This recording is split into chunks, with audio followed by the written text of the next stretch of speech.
Ok, listen. Est-ce que vous n'avez pas l'impression parfois de vous mélanger avec ces petits mots qu'on appelle des prépositions comme of, on, at, through, with, etc.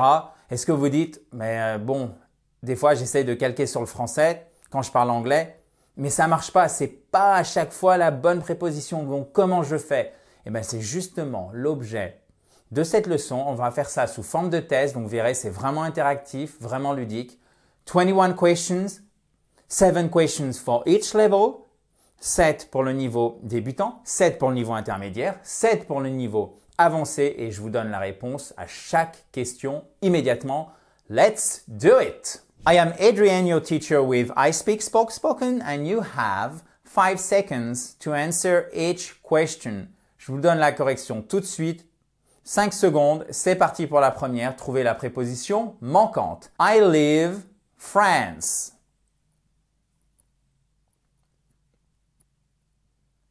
La bonne réponse est effectivement I live in France. Bien joué. Notez votre score. Je vous rappelle que vous avez 21 questions, 7 pour chaque niveau, niveau débutant, intermédiaire et avancé. Now, question number 2. All right, she's the car. Et elle n'est pas sur la voiture. Je vous donne le contexte, elle est dedans.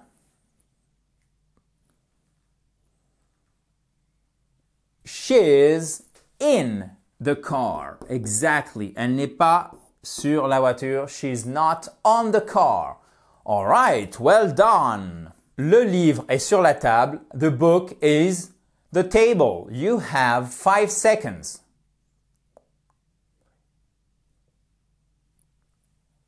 The book is on the table.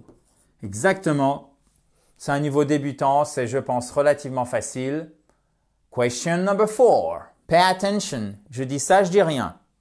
The bus. Il est dans le bus.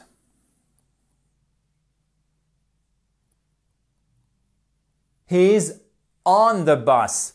Là, il y a un petit piège et vous voyez, c'est une phrase vraiment débutante, basique, mais lorsque dans un moyen de transport, vous pouvez facilement vous mettre debout, comme par exemple l'avion, qu'est-ce qui se passe? On utilise on. Si ce n'est pas le cas, on utilisera in.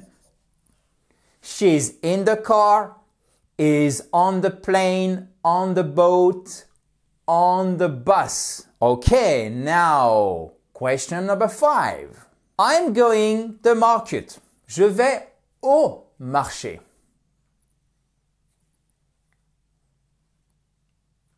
Bravo à vous, effectivement, c'est to be going to, so I am going to the market. Well done. Let's move to question number 6. Ah, quelle est la préposition pour dire l'heure, par exemple, à 5 heures? They are meeting 5 p.m.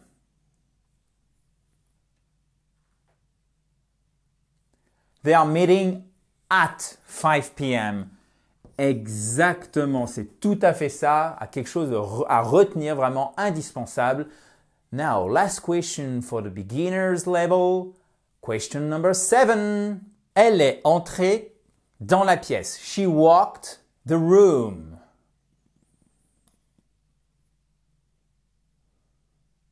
Donc, elle est rentrée dans la pièce, à la fois elle va à l'intérieur et en plus vous avez un mouvement, donc un mouvement vers l'intérieur. Du coup, ça sera, vous avez trouvé? She walked into the room. Exactement. All right. Écrivez juste en bas combien vous avez eu dans cette section débutant. Maintenant, intermediate level. C'est parti. Question number 8. We are discussing the meeting. Qu'est-ce qu'on met comme préposition? About, at, in, rien du tout peut-être? You have 5 seconds.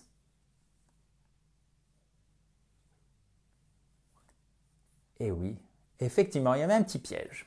On met rien du tout. On dit débattre de quelque chose, c'est discuter de quelque chose, pardon. Allez, discuter de quelque chose, c'est to discuss something. Attention! L'anglais n'est pas du français en anglais. Question number 9. She's excellent mathematics. Elle excelle Elle est excellente en mathématiques.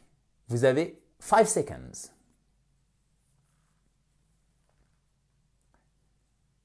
She's excellent. Et c'est pas in, attention, c'est at. C'est exactement la même préposition que to be good at, être bon en quelque chose, être excellent en quelque chose, to be excellent at. Continuons now. Wow, presque la moitié. Question number 10. Comment on dit s'excuser de quelque chose? Il s'est excusé d'être en retard. He apologized being late.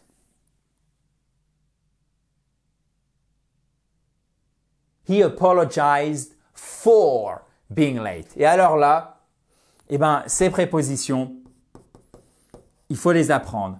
Parce que si vous dites par exemple, he apologized of being late, on vous comprendra, mais c'est une énorme faute. C'est comme si vous disiez, il s'est excusé à propos d'être en retard. On comprend, mais vous voyez qu'il y a un truc qui va pas. Donc, c'est pourquoi chez I Speak Spoke Spoken, on vient de concevoir un tout nouveau programme qui s'appelle Maîtriser les verbes en anglais, où on parle notamment des prépositions, mais aussi des fameux verbes à particules, vous savez, les phrasal verbs, comme par exemple to get up, to take off, tout ce qui tourne autour des verbes réguliers, non réguliers. Si vous en avez marre de vous mélanger les pinceaux pour les prononcer, pour les utiliser et en plus vous voulez enrichir votre vocabulaire comme ce qu'on fait aujourd'hui avec ce test, il suffit de cliquer sur le i en haut à droite pour aller voir le programme. Il est disponible au moment où je publie cette vidéo jusqu'à ce soir minuit. Donc, profitez-en, chers amis, si ça vous intéresse. Maintenant, passons à la 11e question. Le chat a sauté sur la table. The cat jumped the table.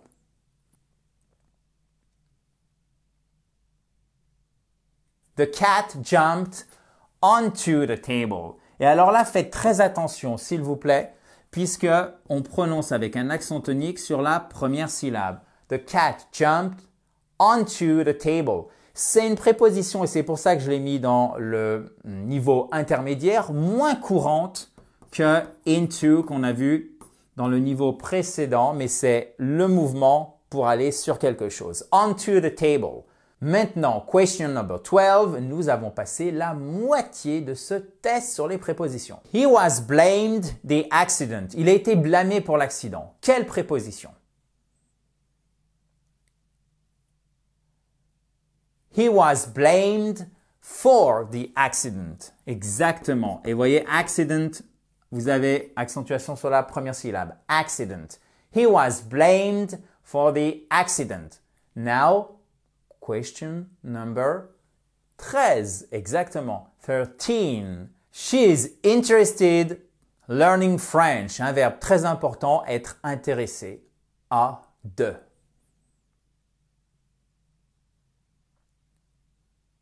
She is interested in, en anglais, in learning French, in doing something. She is interested in learning French. Question number 14. C'est déjà la dernière de ce niveau intermédiaire. On avance vite, chers amis. Bravo. Continuons. Je t'attends. I'm waiting you. Qu'est-ce qu'on met comme préposition?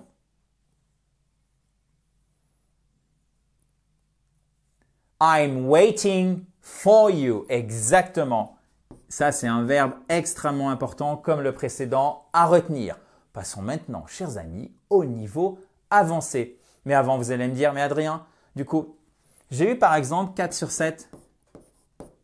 Est-ce que j'ai le niveau intermédiaire? Moi, je considère que si vous avez au moins 4 réponses sur 7, voire 5 sur 7, vous avez un niveau intermédiaire en ce qui concerne la maîtrise des prépositions en anglais. C'est valable pour les autres niveaux, niveau avancé ou niveau débutant. Si par exemple vous avez 5 sur 7 au niveau avancé, vous avez sans doute le niveau avancé, c'est-à-dire un niveau C. Par exemple C1, niveau avancé, à propos des prépositions en anglais. D'ailleurs, en parlant de ce niveau avancé, commençons. Question number 15. Il en reste 7, on va aller jusqu'à 21. Allons-y. Première question de ce niveau avancé, se sortir de « He finally got the difficult situation ».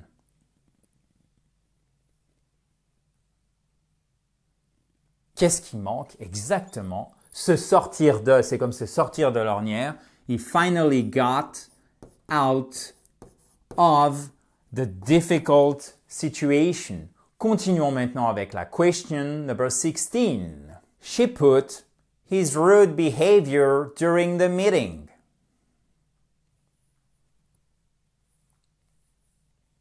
Et oui, c'est un verbe vraiment spécial. D'ailleurs, on en parle. C'est une forme de verbe bien spécifique de l'anglais qui revient souvent. On en parle dans votre programme Maîtriser les verbes en anglais. Il s'agit ici de to put up, supporter with quelque chose. Et le with sert à introduire ce que la personne supporte. Ici, his rude behavior. Now, question 17. Être confondu avec. He's often mistaken. His twin brother.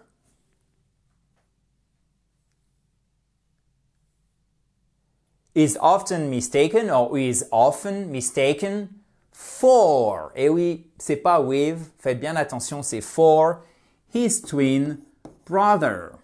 Question number 18. Toujours dans notre niveau avancé, she came a brilliant idea during the brainstorming session. She came up with, c'est littéralement, il lui est survenu une idée brillante, d'accord? Ça, tout d'un coup, surgit dans son esprit. She came up with. Parfait. Continuons dans la joie et la bonne humeur. The company is looking to branch into new markets this year. Okay, let me repeat. This is a long sentence. The company is looking to branch into new markets this year.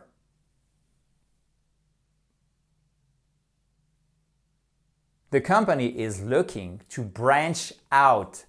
Ça veut dire s'étendre, littéralement, par ouvrir, en ouvrant, une nouvelle filiale, une succursale, une branche, etc. Vous voyez, vous avez une branche et la branche, elle va out.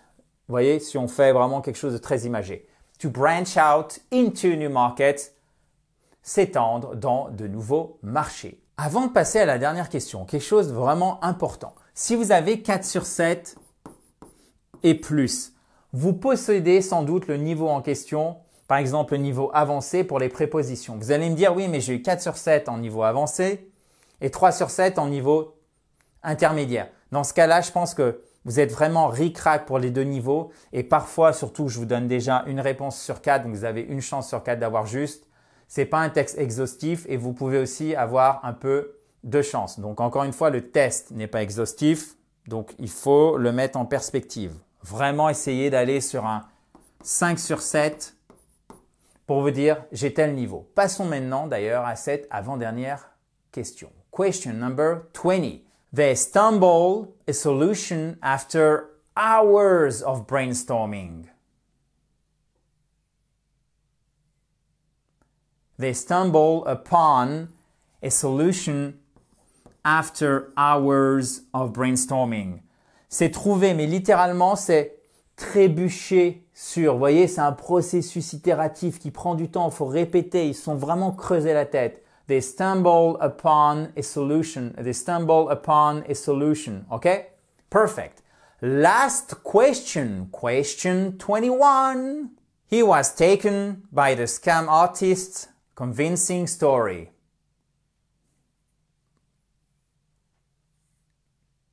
He was taken in. Exactement.